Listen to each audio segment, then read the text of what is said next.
こんにちは、山田幸子です。私のチャンネルでは水彩画に関する動画や絵のメイキングをお届けしています。さて、今回は猫がジャンプするポーズを横から描いてみたいと思います。正面からとか後ろからの様子は全然違った形になりますので、また別の動画で取り上げますね。わかりやすいように下書きと色塗り、それぞれ3つのステップに分けて進めていきます。ジャンプってお座りと比べると複雑なポーズなので、特に下書きは丁寧に解説します。色塗りは私は水彩を使うんですけれども、皆さんお好きな画材を使って塗ってみてください。見たり描いたり、それぞれの楽しみ方で一緒に過ごしていただけたら嬉しいです。それでは行ってみましょう。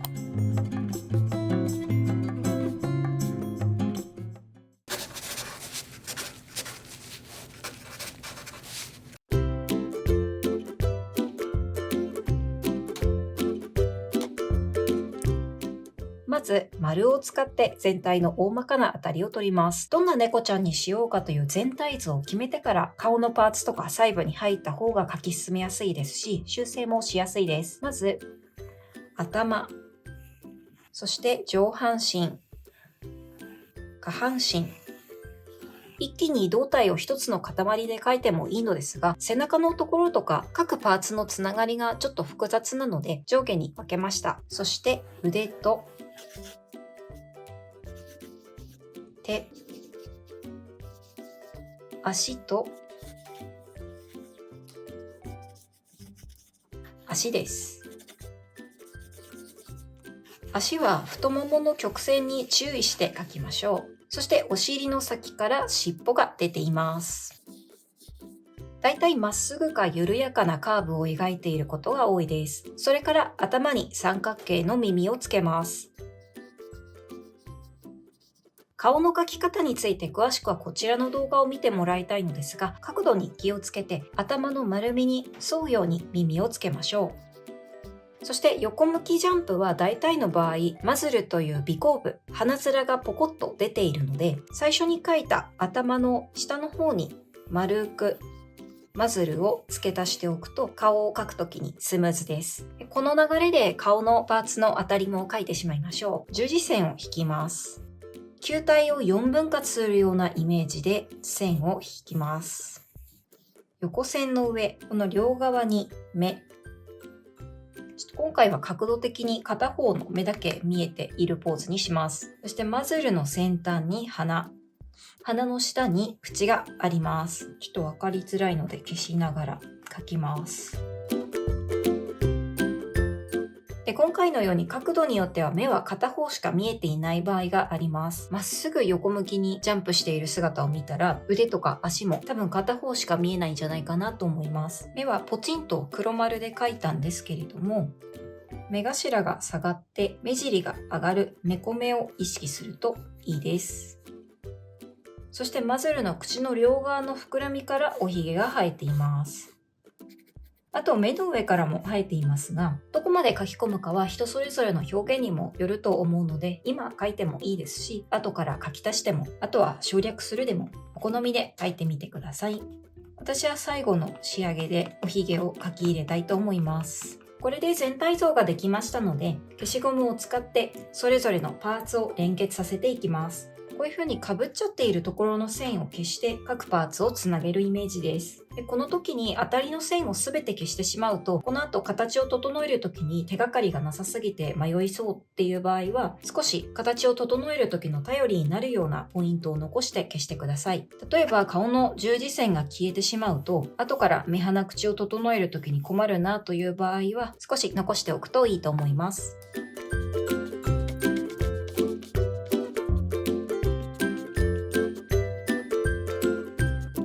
そうしましたら、このつなげた形を整えていきます。猫の体は曲線的なので、腕とか足、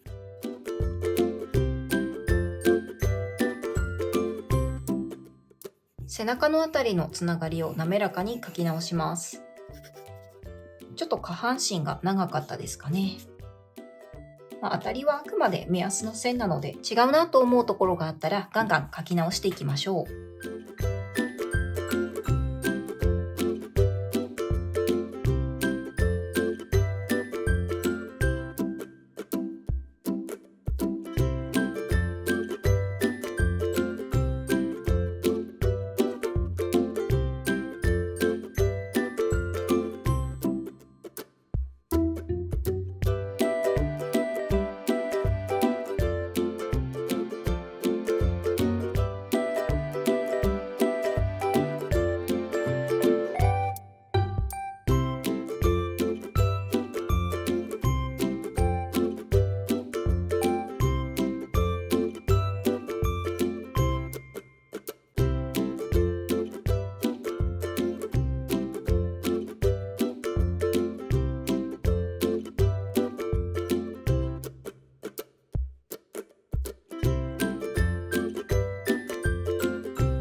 な感じで下書きは完了です。色塗りは広い面積から塗り始めて、だんだん細部を仕上げていくっていう流れになります。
ジャンプのポーズが完成しました。いかがでしたか？動画が良かった、参考になったぞという方はチャンネル登録と高評価よろしくお願いします。もし一緒に描いてみたよという方がいらっしゃったら、ぜひコメントで教えてください。最後までご覧いただきありがとうございました。また次回の動画でお会いしましょう。